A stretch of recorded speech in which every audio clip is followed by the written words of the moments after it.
Karthik Deepa serial ஜனவரி 29 இன்னைக்கான எபிசோடுக்கான review தாங்க இந்த வீடியோவில் நம்ம இன்னைக்கு பார்க்க போகிறோம். எபிசோடை ஸ்டார்ட் பண்ணுறதுக்கு முன்னாடி இந்த வீடியோவை மறக்காமல் லைக் பண்ணிக்கோங்க. உங்களுடைய ஒவ்வொரு லைக்கும் அடுத்தடுத்து வீடியோ போடும் பொழுது எங்களுக்கு கொஞ்சம் இன்ட்ரெஸ்டிங்காகவும் என்கரேஜிங்காகவும் இருக்கும். எபிசோட் எப்படி ஸ்டார்ட் ஆகுதுன்னா, ஃபர்ஸ்ட்டு நம்ம கார்த்தியையும் மயில் வாகனத்தையும் காமிக்கிறாங்க. மயில் வாகனத்தை ஹாஸ்பிட்டல் கூட்டிகிட்டு போயிருக்காரு கார்த்திக். அங்கே போயிட்டு மயில் வாகனத்துக்கு ட்ரீட்மெண்ட் நடக்குது. அப்போ மயில் வாகனம் நேராக கார்த்தியை பார்த்து, இங்க பாருப்பா, இவ்வளவு நேரம் நம்ம இங்க வந்து இருக்கிறதே ரொம்ப தப்பு. இங்க பாரு, நம்ம எப்படியாவது ரேவதியோட வாழ்க்கையை காப்பாற்றணும். நம்ம போயிட்டு நேரா சாமுண்டீஸ்வரி அத்தை கிட்ட நடந்ததையெல்லாம் சொல்லிடுவோம். இவ்வளவு நேரம் இங்க இருக்கிறதே ரொம்ப தப்பு அப்படின்னு. இதை கேட்டதோட கார்த்தி சொல்றாரு, சரி வாங்க போகலாம் அப்படின்னு சொல்லிட்டு ரெண்டு பேருமே சேர்ந்து கிளம்புறாங்க.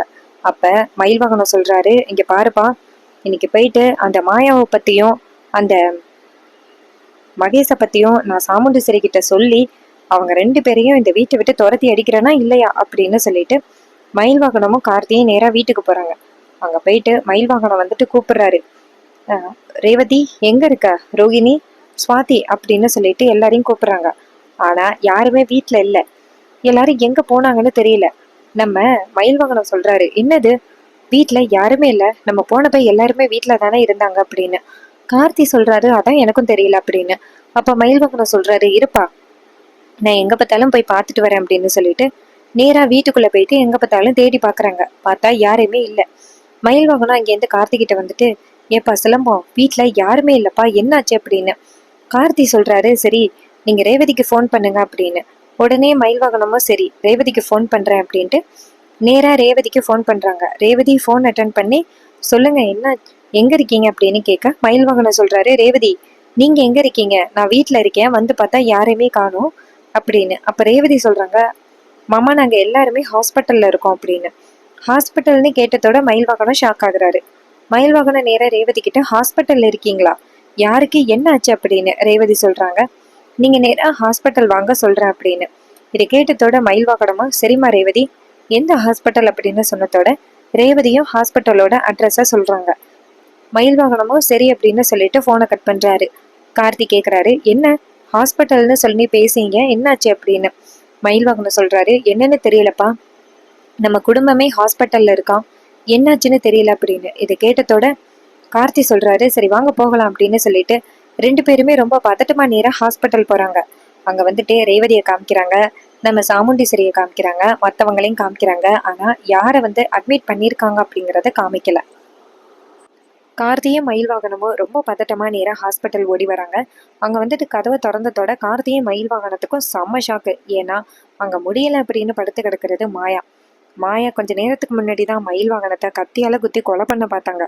ஆனா இப்ப வந்துட்டு ஹாஸ்பிட்டல்ல முடியாத மாதிரி படுத்து கிடந்ததோட நம்ம மயில் வாகனம் செம்ம அதிர்ச்சி ஆகுறாரு. கார்த்திக்கும் செம்ம ஷாக் ஆகுது. அப்ப மயில் வாகனம் சொல்றாரு, என்னப்பா, இப்பதானே இவ கொஞ்ச நேரத்துக்கு முன்னாடி கத்தியால குத்திட்டு ஓடி போனா, நமக்கு முன்னாடியே ஒரு பிளான் பண்ணிட்டாங்களோ அப்படின்னு. அப்ப கார்த்தி இங்கேருந்து வராரு. வந்ததோட கார்த்தி நேரா ரேவதியை பார்த்து, மேடம் என்ன ஆச்சு அப்படின்னு கேட்க சாமுண்டீஸ்வரி சொல்றாங்க, இது மாதிரி மாயா விஷத்தை குடிச்சிட்டாங்க அப்படின்னு. இது கேட்டதோட கார்த்தி அதிர்ச்சி ஆகி, என்ன விஷத்தை குடிச்சிட்டாங்களா, எதுக்காக அவங்க விஷத்தை குடிச்சாங்க அப்படின்னு. அதுக்கு நம்ம ரேவதி சொல்றாங்க, இது மாதிரி இவங்க இப்படிப்பட்ட ஒரு காரியத்தை பண்ணுவாங்கன்னு நான் எதிர்பார்க்கல அப்படின்னு. அப்ப மாயா ரொம்ப பாவமா முகத்தை வச்சுக்கிட்டு இருக்காங்க. இதை பார்த்துட்டு நம்ம மயில் வாகனம் நேராக கார்த்தியை பார்த்து, இங்கே பாருப்பா சிலம்போ, இவ சரியான ஆளுதான் அப்படின்னு. அப்போ சாமுண்டீஸ்வரி சொல்கிறாங்க, இங்கே பாரு, உன்னை பற்றி ஊரில் தப்பாக பேசுகிறாங்க அப்படின்னா இந்த மாதிரி முடிவெல்லாம் எடுக்கலாமா, இந்த மாதிரி ஒரு கோலத்தனமாக முடிவெடுக்கிறது ரொம்ப பெரிய தப்பு அப்படின்னு. அப்போ மாயா சொல்கிறாங்க, இல்லை மேடம், மகேஷுக்கு ரேவதி கூட கல்யாணம் ஆக போகுது. இந்த நேரத்தில் என்னை மகேஷை பற்றி யாராவது இந்த மாதிரி சொன்னால் அவங்களோட கல்யாணம் தானே பாதிக்கும். அதோட மகேஷை பற்றி நீங்கள் என்ன நினைப்பீங்க அப்படின்னு. அப்ப சாமுண்டீஸ்வரி சொல்றாங்க, இங்க பாரு ரேவதி, இங்க பாரு மாயா, என்ன இப்படி பேசுற, இங்க பாரு, பேசுறவங்க பேசிக்கிட்டு தான் இருப்பாங்க, ஆனா நம்ம முன்னேறி போய்கிட்டே இருக்கணும். அவங்க பேச்சுக்காக நம்ம இப்படி ஸ்டக் ஆகி ஒரே இடத்துல இருக்க முடியாது. கொஞ்ச நாளைக்கு முன்னாடி ரேவதியையும் அந்த டிரைவரையும் பத்தி தான் பேசினாங்க. ஆனா நான் நம்பினேனா, அதெல்லாம் தூக்கி போட்டுட்டு ரெண்டு பேருக்கும் கல்யாணம் பண்றதுக்காக முடிவு பண்ணிட்டேன்னு. நீயும் அதை பிக்சரை பத்தி மட்டும் யோசி, 4 பேர் 4 விதமா பேசுறாங்க அப்படின்னு நம்ம வாழ்க்கையை அப்படியே விட்டுற முடியுமா அப்படின்னு. இதை கேட்டதோட அந்த மாயா வந்துட்டு அமைதியா இருக்காங்க. அப்ப மயில் வாகனம் நேரா கார்த்தியை பார்த்து, இங்க பாருப்பா, இப்படி இருப்பாங்கன்னு எதிர்பார்க்கவே இல்லையே, கத்தியால குத்திட்டு இப்படி நல்லவ மாதிரி படுத்து கிடக்குறா அப்படின்னு. அப்ப நம்ம கார்த்தி சொல்றாரு, இங்க பாருங்க கொஞ்சம் அமைதியா இருங்க அப்படின்னு. அப்ப மயில்வாகனம் சொல்றாரு, இங்க பாருப்பா டிரைவர், உனக்கு வேணும்னா அமைதியா இருக்கலாம், ஆனா என்னை பொறுத்த வரைக்கும் அவ எவ்வளவு பெரிய கேடி அப்படிங்கிறத நான் நேரடியாவே இன்னைக்கு பார்த்துட்டேன். இவளை போய் எப்படி வந்துட்டு நம்ப முடியும்? இந்த மகேஷும் எவ்வளவு பெரிய கேடி, எப்படி வந்துட்டு ரேவதிய அவனுக்கு கல்யாணம் பண்ணி கொடுக்கறது? காலர் வரைக்கும் பட்டானு போட்டுக்கிட்டு இப்படி பண்றான் அப்படின்னு. சாமுண்டீஸ்வரி சொல்றாங்க, இங்க பாரு மாயா, நீ இனிமே எதுக்கும் கவலைப்படாத, உன்னை பத்தி யாரு இனிமே என்ன சொன்னாலும் நான் நம்பவே மாட்டேன் அப்படின்னு. அப்ப நம்ம மயில்வாகனம் நேரா சாமுண்டீஸ்வரியை பார்த்து பார்த்துக்கிட்டே கார்த்திகிட்ட, இங்க பாருப்பா, நான் அத்தை ரொம்ப கெத்து, எல்லா விஷயத்தையும் ஈஸியா கண்டுபிடிச்சிருவாங்க அப்படின்னு நான் நினைச்சேன். ஆனா அவங்க இப்படி இருப்பாங்கன்னு நான் எதிர்பார்க்கவே இல்லை. இப்படி மக்கா இருக்காங்க. யாரு வந்துட்டு கெத்துன்னு நினைச்சனோ அவங்க வந்துட்டு மக்கா இருக்காங்க, யாரு மக்குன்னு நினைச்சனோ அவங்க இப்படி வில்லத்தனமா இருக்காங்களே அப்படின்னு மயில்வாகனம் சொல்றாரு. இதை கேட்டுட்டு கார்த்தி சொல்றாரு, ஐயோ கொஞ்சம் அமைதியா இருங்க அப்படின்னு. அதே நேரத்துல சாமுண்டீஸ்வரி நேரா மாயாவை பார்த்து, இங்க பாரு மாயா, மகேஷுக்கும் ரேவதிக்கும் கல்யாணம் நல்லபடியா நடக்கணும். இதுக்காக நீ மத்தவங்க அது சொல்றாங்க இது சொல்றாங்க அப்படின்னு நீ கவலைப்படாத அப்படின்னு. அப்ப மாயா சொல்றாங்க, இல்ல மேடம், நாங்க வந்துட்டு ரொம்ப ஏழை, எங்களுக்கு முக்கியமானது மான மரியாதை மட்டும்தான். மகேஷ நான் என் பிள்ளையா நினைச்சுக்கிட்டு இருக்கேன். ஆனா எல்லாரும் இப்படி தப்பா பேசுறத நினைச்சு பார்த்தா எனக்கு ரொம்ப கவலையா இருக்கு, நிம்மதியே இல்லாம இருக்கு. அதனாலதான் நான் இப்படி பண்ணிட்டேன், என்னை மன்னிச்சிருங்க மேடம் அப்படின்னு. அப்ப மயில்வாகன நேரா கார்த்திகிட்ட, பாத்தியாப்பா, உண்மையாவே அண்ணன் புருஷன், அண்ணனோட தம்பிய வந்துட்டு வச்சுக்கிட்டு எப்படி எல்லாம் பேசுறா பத்தியா அப்படின்னு. அப்ப கார்த்தி சொல்றாரு, ஐயோ சும்மா இருங்க அப்படின்னு. அப்ப மயில்வாகனம் சொல்றாரு, இல்லப்பா டிரைவர், இதுக்கு மேல என்ன அமைதியாவே இருக்க கூடாது அப்படின்னு. அதே நேரத்துல மகேஷ் டக்குன்னு ரூமுக்குள்ள வராரு. மகேஷ பார்த்ததோட கார்த்தியும் மயில்வாகனமும் முறைக்கிறாங்க. மகேஷ் அங்கேருந்து வந்து ரிப்போர்ட்டை வைக்கிறாரு. வச்சுட்டு மயில்வாகனத்தை பாக்குறாரு. மயில்வாகனம் வந்துட்டு கைய முறுக்குறாரு. இத பார்த்ததோட மகேஷ் அப்படியே பயத்துல நிக்கிறாரு. அப்ப ரேவதி நேரா மகேஷ பார்த்துட்டு, மகேஷ் என்ன சொன்னாங்க அப்படின்னு. மகேஷ் சொல்றாரு, எதுவும் பிரச்சனை இல்லைன்னு சொல்லிட்டாங்க, அதிகமா விஷம் குடிக்காததுனால காப்பாத்தியாச்சு, நல்ல வேலை. இவங்க இப்படி பண்ணாங்கன்னு எனக்கு தெரிஞ்சதுனாலதான் காப்பாத்தினேன், அப்படி இல்லைன்னா இவங்களோட உயிரையே என்னால காப்பாத்தி இருக்க முடியாது அப்படின்னு. இதை கேட்டதோட ரேவதி சொல்றாங்க, இங்க பாருங்க, இனிமே இந்த மாதிரி முடிவெல்லாம் எடுக்காதீங்க, உங்களுக்கு துணையா நாங்க எப்பவுமே இருக்கோம், யாரு என்ன சொன்னான்னு எங்களுக்கு தெரியாதா அப்படின்னு ரேவதி ரொம்ப சப்போர்ட் பண்ணி பேசுறாங்க. அப்ப மகேஷ் சொல்றாரு, தேங்க்ஸ் ரேவதி, 4 பேரை 4 விதமா சொன்னாலும் நீங்க எங்க மேல நம்பிக்கை வச்சிருக்கீங்களே, ரொம்ப தேங்க்ஸ் அப்படின்னு. அப்ப ரேவதி சொல்றாங்க, இங்க பாருங்க, உங்களை பத்தி எனக்கு தெரியாதா? உங்க கூட நான் பழகிருக்கேன், பேசிருக்கேன், நீங்க எப்படிப்பட்டவங்க அப்படிங்கிறது எனக்கு தெரியாதா அப்படின்னு சொல்லிட்டு நம்ம ரேவதி ரொம்ப சப்போர்ட்டாவும் ஆதரவாவும் பேசுறாங்க. இதை கேட்டதோட மயில்வாகனம் சொல்றாரு, ஏப்பா டிரைவர், இதுக்கு மேல என்னால பொறுத்துக்க முடியாதுப்பா, நான் சொல்லிடுறேன் அப்படின்னு அத்தை அப்படின்னு சொல்ல, அப்ப டக்குன்னு நம்ம கார்த்தி வந்துட்டு பொறுமையா இருங்க அப்படின்னு சொல்ல, சாமுண்டீஸ்வரி கேக்குறாங்க, என்ன மாப்பிள்ள அப்படின்னு. அப்ப மயில்வாகனம் சொல்றாரு, இல்லத்த, இவங்க ரொம்ப நல்லவங்களா இருக்காங்கன்னு பார்த்தேன், நல்ல வேலை இவங்க விஷத்தை குடிச்சாங்க, இல்லைன்னா வேற எதுவும் கத்தியில எடுத்து குத்திக்கிட்டு இருந்தா உயிருக்கு ஆபத்து வந்திருக்கும்ல, அதைத்தான் சொன்னேன் அப்படின்னு. இதை கேட்டதோட சாமுண்டீஸ்வரியும், அப்படியா மாப்பிள்ள, சரி, இங்க பாருங்க, எதுக்கும் கவலைப்படாதீங்க மாயா, இன்னும் கொஞ்ச நாள்ல மகேஷுக்கும் ரேவதிக்கும் கல்யாணம் ஆகிருச்சுன்னா எந்தவித பிரச்சனையும் இல்ல, 4 பேரு 4 விதமா அப்படித்தான் பேசுவாங்க, அவங்க எல்லாம் பேசுறாங்க அப்படின்னு நம்ம கேட்டுக்கிட்டு இருக்க முடியுமா? இங்க பாருங்க, நீங்க முன்னேறி போய்கிட்டே இருங்க அப்படின்னு சொல்லிட்டு நம்ம சாமுண்டீஸ்வரி நேரா ரேவதிய பார்த்து, சரி வாங்க போகலாம் அப்படின்னு சொல்லிட்டு கிளம்புறாங்க. கார்த்தியும் மயில்வாகனமும் ரூம்ல தான் இருக்காங்க. மயில்வாகனம் நேரா அந்த மாயாவை பார்த்து, ஏய் வெள்ள பீங்கான், எவ்வளவு பெரிய விஷயத்த பண்ணிட்டு ஒண்ணுமே தெரியாம படுத்து கிடக்குற அப்படின்னு. அப்ப ஒரு நர்ஸ் வந்துட்டு ஊசி போட வராங்க.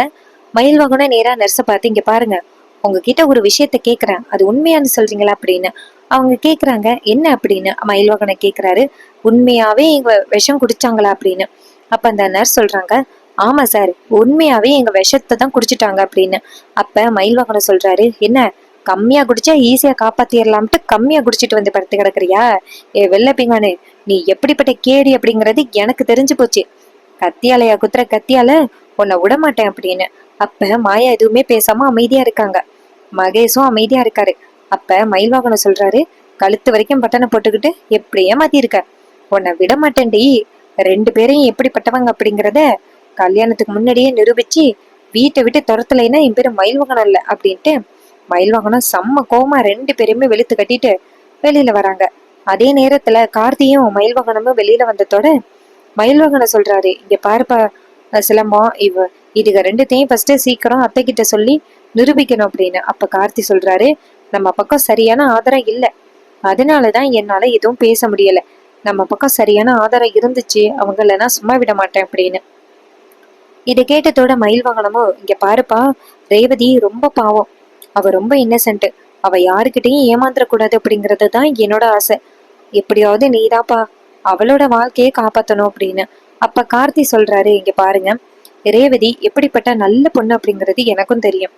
ரேவதியோட வாழ்க்கையை காப்பாற்ற வேண்டியது என் பொறுப்புந்தான் அப்படின்னு. அப்ப மயில் வாகனமும் சரிப்பா அப்படின்னு சொல்ல, அப்ப கார்த்திக்கு ஒரு போன் வருது. கார்த்தி போன் எடுத்துட்டு இந்த பக்கமா வராரு.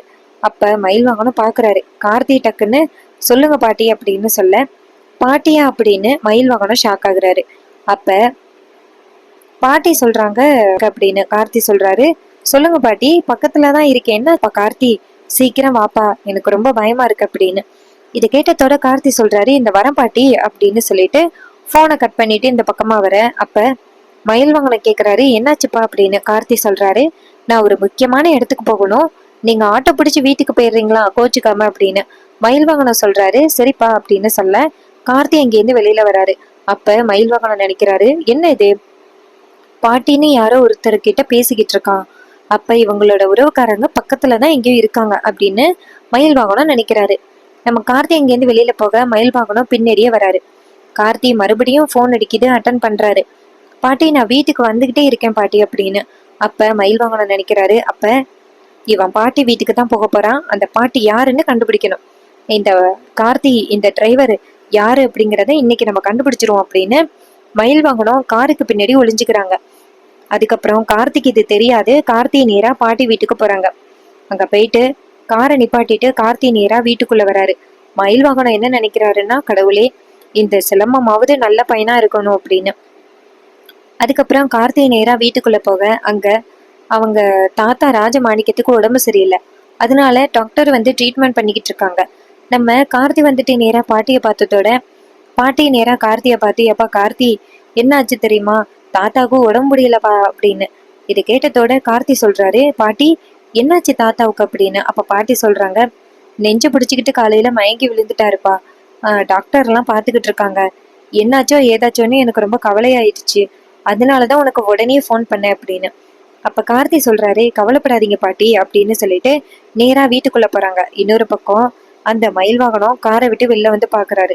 பார்த்தா நம்ம மயில் வாகனத்துக்கு யாருன்னே தெரியல, வீடு மட்டும்தான் தெரியுது. அப்ப மயில் வாகனம் நினைக்கிறாரு, இது யாரோட வீடா இருக்கும் அப்படின்னு மயில் வாகனம் பாக்குறாரு. அதுக்கப்புறமா நேரா அந்த பாட்டி என்ன பண்றாங்கன்னா, நேரா கார்த்திய தாத்தாட்ட கூட்டிட்டு போறாங்க. அங்க வந்துட்டு டாக்டர் வந்துட்டு ராஜமாணிக்கத்துக்கு ட்ரீட்மெண்ட் பண்ணிக்கிட்டு இருக்காங்க. கார்த்திக் போயிட்டு நேரா அவங்க கிட்ட என்னாச்சு அப்படின்னு கேட்க, அதுக்கு அவங்க சொல்றாங்க, இது மாதிரி இவருக்கு வந்துட்டு சின்ன ஹார்ட் அட்டாக் வந்திருக்கு அப்படின்னு. இது கேட்டதோட பாட்டி அதிர்ச்சி ஆகி, ஐயோ என்னப்பா சொல்றீங்க, ஹார்ட் அட்டாக் வந்துட்டா அப்படின்னு. அப்ப அவங்க சொல்றாங்க, இங்க பாருங்க, ரொம்ப கவலைப்பட வேண்டிய அளவுக்கெல்லாம் இல்லை, இது ஒரு சின்ன ஹார்ட் அட்டாக் தான், நீங்க ஃபீல் பண்ண வேண்டியல, இவங்களை வந்துட்டு சந்தோஷமா வச்சுக்கிட்டா மட்டும் போதும் அப்படின்னு. இதை கேட்டதோட பாட்டி சொல்றாங்க, சரிங்க டாக்டர் அப்படின்னு. அப்ப டாக்டர் நேரா கார்த்திகிட்ட, இங்க பாருங்க, இவங்களை ஹாப்பியா வச்சுக்கணும், இவங்களுக்கு ரொம்ப ஷாக்கிங்கான விஷயம் எதையுமே சொல்லக்கூடாது, இவங்களை அடிக்கடி கவனிச்சுக்கணும் அப்படின்னு. இதை கேட்டதோட கார்த்தியும் சரிங்க டாக்டர் அப்படின்னு சொல்ல, டாக்டர் வந்துட்டு ஒரு சீட்ல எழுதி கொடுக்கறாரு மருந்துகளை. எழுதி நேரா கார்த்திகிட்ட கொடுத்து, இந்த மருந்துகளை மட்டும் கரெக்டா இவங்களுக்கு கொடுத்துருங்க அப்படின்னு. கார்த்தியும் சரிங்க டாக்டர் அப்படின்னு சொல்லிட்டு சீட்டை வாங்கிக்கிறாங்க. டாக்டர் வந்துட்டு அந்த இடத்துல இருந்து வெளியில போறாரு. அப்ப பாட்டி நேரா கார்த்திய பார்த்து, எப்பா கார்த்தி, பாத்தியாப்பா தாத்தாவோட நிலைமைய, எனக்கு ரொம்ப பயமா இருக்குப்பா, அவருக்கு ஏதாவது ஆகிருமோ அப்படின்னு. அப்ப கார்த்தி சொல்றாரு, பாட்டி தாத்தாவுக்கு எதுவும் ஆகாது, கவலைப்படாதீங்க அப்படின்னு. அப்ப பாட்டி சொல்றாங்க, இல்லப்பா, எனக்கு என்னமோ ரொம்ப பயமா இருக்குப்பா அப்படின்னு. அப்ப நம்ம கார்த்தி சொல்றாரு, பாட்டி கவலைப்படாதீங்க பாட்டி அப்படின்னு. அப்ப ராஜமாணிக்கம் லைட்டா கண்முழிக்கிறாரு. அப்ப கார்த்தி வந்துட்டு நேரா தாத்தா அப்படின்னு சொல்ல, ராஜமாணிக்கம் நேரா கார்த்திய பார்த்ததோட பேராண்டி அப்படின்னு சொல்லிட்டு நேரா கார்த்திகிட்ட, வாப்பா வாப்பா வந்துட்டியாப்பா, தாத்தாவை பாக்குறதுக்கு வந்துட்டியா, எத்தனை நாள் ஆச்சு உன்னை பார்த்து அப்படின்னு. அப்ப கார்த்தி சொல்றாரு, தாத்தா ஏன் தாத்தா நீங்க ரொம்ப ஒரி பண்ணிறீங்க அப்படின்னு. அப்ப ராஜமாணிக்க சொல்றாரு, இனிமே நான் ஏன் கவலைப்படணும், அதான் என் பேராண்டி வந்துட்டானே, நான் ரொம்ப சந்தோஷமா இருக்கேன்ப்பா. சின்னதா வலிச்சிச்சு அவ்வளவுதான், மத்தபடி எந்த பிரச்சனையும் இல்லை அப்படின்னு. அப்ப தாத்தா பக்கத்துல உள்ளவரு இது மாதிரி தாத்தா உங்களை பார்த்ததோட ரொம்ப சந்தோஷமாயிட்டாரு பாத்தீங்களா அப்படின்னு. அப்ப கார்த்தி சொல்றாரு, தாத்தாவுக்கு என்ன ரொம்ப பிடிக்கும், அதனாலதான் இப்படி பேசுறாரு அப்படின்னு. அப்ப ராஜமாணிக்க சொல்றாரு, இங்க பாருப்பா, இனிமே நீ எப்ப பார்த்தாலும் என்ன பாக்குறதுக்கு வந்துடணும் அப்படின்னு. அப்ப கார்த்தி சொல்றாரு, தாத்தா நான் இனிமே எப்பவுமே உங்களை பார்க்க வந்துடுறேன், நீங்க எதுக்கும் ஒரி பண்ணாதீங்க அப்படின்னு. அதே நேரத்துல பாட்டி சொல்றாங்க, இங்க பாருப்பா, நீ தாத்தாவை வந்து பாத்துட்டு போயிருப்பா எப்பவுமே, தாத்தாவை பத்தியா எப்படி கவலையோட இருக்காருன்னு, உன் தாத்தாவை இப்படிப்பட்ட ஒரு நிலைமையில பாக்கணுமா நீ அப்படின்னு. அப்ப கார்த்தி சொல்றாரு, பாட்டி நான் வர முடியாத சுச்சுவேஷன்ல இருக்கேன் அப்படின்னு உங்களுக்கு தெரியும்ல பாட்டி அப்படின்னு. அப்ப பாட்டி சொல்றாங்க, ஆமாப்பா, என்னை மன்னிச்சிருப்பா, எனக்கு வேற வழி தெரியல. இங்க பாரு, நீ எப்படியாவது டெய்லியும் வந்து தாத்தாவை பார்த்துட்டு போயிட்டேன்னா தாத்தா கொஞ்சம் சந்தோஷமா இருப்பாரு, நீ தாத்தாவை பார்க்காம இருந்தாதாப்பா ரொம்ப கவலையா இருக்கும் அப்படின்னு. அப்ப கார்த்தி சொல்றாரு, சரி பாட்டி, நான் இனிமே டெய்லி தாத்தாவை வந்து பார்த்துட்டு போறேன் அப்படின்னு. இன்னொரு பக்கம் மயில் வாகனம் வந்துட்டு நேரா அந்த வீட்டுக்குள்ள வராரு. வீட்டுக்குள்ள வந்துட்டு என்னது யாரையுமே காணும் அப்படின்னு பாத்துக்கிட்டு இருக்கும் பொழுது நம்ம கார்த்தி நேரா வெளியில வராரு. கார்த்தி மயில் வாகனத்தை பார்த்ததோட இவர் இங்க என்ன பண்றாரு அப்படின்னு கார்த்தி நேரா மயில் வாகனத்தை பார்த்து அதிர்ச்சியாக மயில் வாகனம் நேரா கார்த்திய பார்த்து, ஏப்பா சிலம்பம், இது யாரு வீடுப்பா, இங்க என்னப்பா பண்ற அப்படின்னு. அப்ப பாட்டி அந்த இடத்துக்கு வராங்க. பாட்டிய பார்த்ததோட மயில் வாகனம் அதிர்ச்சி ஆகுறாரு. ஏப்பா இது அவங்கல்ல, சாமுண்டீஸ்வரி மேடத்தோட பயங்கர எதிரி அப்படின்னு. அப்ப கார்த்தி நேரா மயில் வாகனத்தை பார்த்து, இங்க பாருங்க, கொஞ்சம் பொறுமையா இருங்க அப்படின்னு மயில் வாகனம் சொல்றாரு. ஏப்பா அப்ப இவங்க சொல்லிதான் நீ எங்க வீட்டுல வந்து வேலை பார்த்துக்கிட்டு இருக்கியா, என்னப்பா இது, அந்த மகேஷ் தான் துரோகின்னு பார்த்தா நீயும் துரோகியாப்பா அப்படின்னு. அப்ப கார்த்தி சொல்றாரு, கொஞ்சம் நான் சொல்றத பொறுமையா கேளுங்க அப்படின்னு. அப்ப மயில் வாகனம் சொல்றாரு, என்னப்பா நான் பொறுமையா கேட்க அப்படின்னு. அப்ப கார்த்தி நடந்தது எல்லாம் சொல்றாரு. இதையெல்லாம் கேட்டதோட மயில் வாகனம் ரொம்ப அதிர்ச்சி ஆகுறாரு. மயில் வாகனம் நேரா கார்த்திய பார்த்து, ஏன்பா ஏன்பா சிலம்பம், நீ வந்துட்டு ரொம்ப பெரிய ஆளுப்பா, நீ எப்பேற்பட்ட பணக்காரன், நீ எதுக்குப்பா இங்க வந்துட்டு வேலை பார்த்துக்கிட்டு இருக்க அப்படின்னு. அப்ப கார்த்தி சொல்றாரு, குடும்பத்தை ஒத்துமை ஆக்குறதுக்காக தான் நான் முயற்சி பண்ணிக்கிட்டு இருக்கேன் அப்படின்னு. இதை கேட்டதோட சிலம்பம் சொல்றாரு, இங்க பாருப்பா, நீ என்ன முயற்சி பண்ணாலும் கண்டிப்பா அத்தை மனசு மாறுறதுக்கு வாய்ப்பே இல்லை அப்படின்னு. அப்ப கார்த்தி சொல்றாரு, அதுக்கு ஒரு வாய்ப்பு இருக்கு, ரேவதியோட கல்யாணம் நல்லபடியா முடிஞ்சிச்சுன்னா கண்டிப்பா அத்தை இந்த கும்பாபிஷேகத்துக்கு வரேன்னு ஒத்துருக்காங்கல்ல அப்படின்னு. அப்ப மயில் வாகனம் சொல்றாரு, அந்த கல்யாணமே தான் ஒழுங்கா நடக்க போறது இல்லையே, அந்த மகேஷும் மாயாவும் தான் ஃப்ராடுன்னு நமக்கு தெரிஞ்சு போச்சே, இனிமே என்ன பண்றது அப்படின்னு. அப்ப கார்த்தி சொல்றாரு, எப்படியாவது வேற யாருடைய ஒருத்தையாவது ரேவதிய கல்யாணம் பண்ணி வைக்கணும் அப்படின்னு சொல்ல. அப்ப மயில் வாகனம் சொல்றாரு, ஏப்பா சிலம்பம், நீயே ரேவதிக்கு முறை பையன் தானே, இப்ப சாப்பிட நீயே தாலி கட்டிரு அப்படின்னு சொல்றாங்க.